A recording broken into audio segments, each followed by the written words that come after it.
I have a lot of experience about self doubt, but I think I will start with one of the recent one that gave me a shift.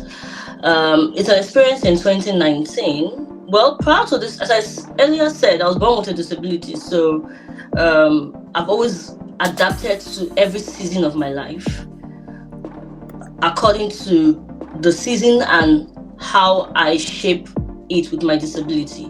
But however, in 2019, thereabout, I just left school, and I think it was a new season for me because I just left school and I was trying to navigate through the community, the marketplace, um, work structure and all. That year I experienced some level, a higher degree of self-doubt. Let me use that word. What happened? Let's start story time. What happened? Okay, go Yeah, on. so so I wanted to move on in life, and I just wanted to do something new. And the first thing, like every normal girl would want, career, ambitious person, you want a family for yourself, you want to build yourself, build your career. So yes, and one of the things I think I did was I got into a relationship, a very romantic relationship. It was very good, very nice. I actually liked this person, so I got into it with this particular person. I think it was actually my very first serious relationship that, okay, you know what, I want to be serious with life like every other girl used to be serious, because when I was on campus, oh no, I wasn't in for a relationship. I was very focused. So this was the time I just decided to be a bit social, or just sociable.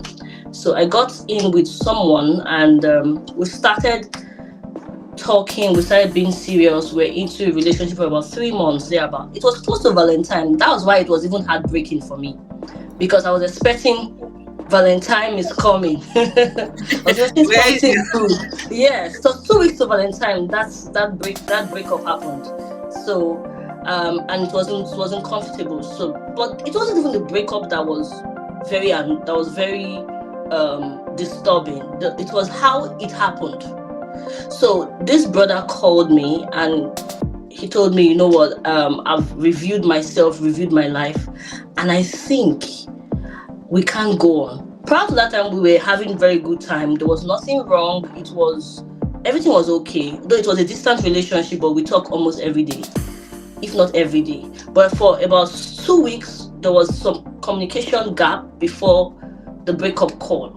So so it was very nice. The relationship was very good prior to that time. So when I mean romantic, I mean it was smooth. It was what I Yeah. wanted. It was smooth. So it wasn't anything erotic, but it was smooth.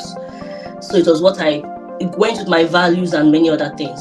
So he Mhm. called and said he can't continue because he has reviewed it and he thinks his mom will not be happy to see me the way I am. And I was reasoning it like, how am I?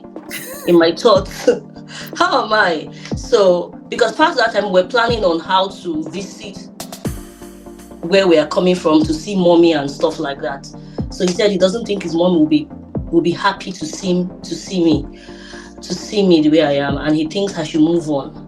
So, but then he said something that, but he has another thought. He wants to talk to his mom to see if his mom is going to accept me. And I'm like, Hmm.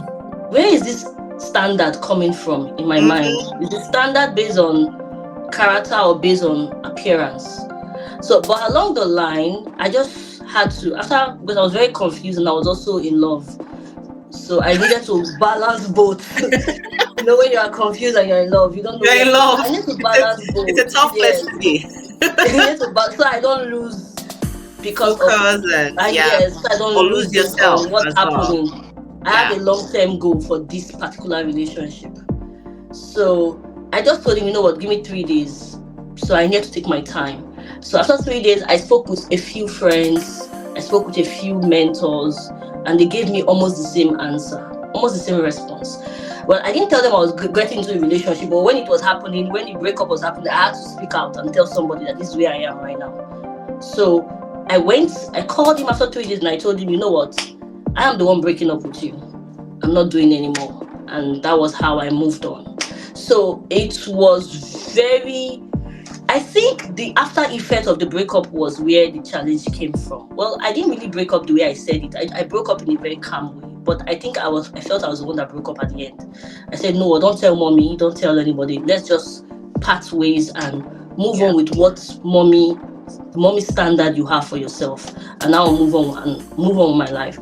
But after that time I started having self-doubt, because prior to that time I saw myself as complete, I saw myself as perfect, I saw myself as very good, focused, energetic, beautiful, smart,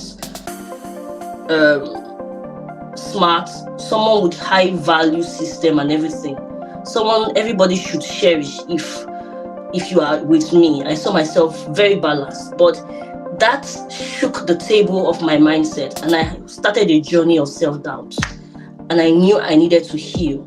So that's one of the major self-doubt I had, an identity self-doubt, and that was because of that very serious heartbreak that fell off.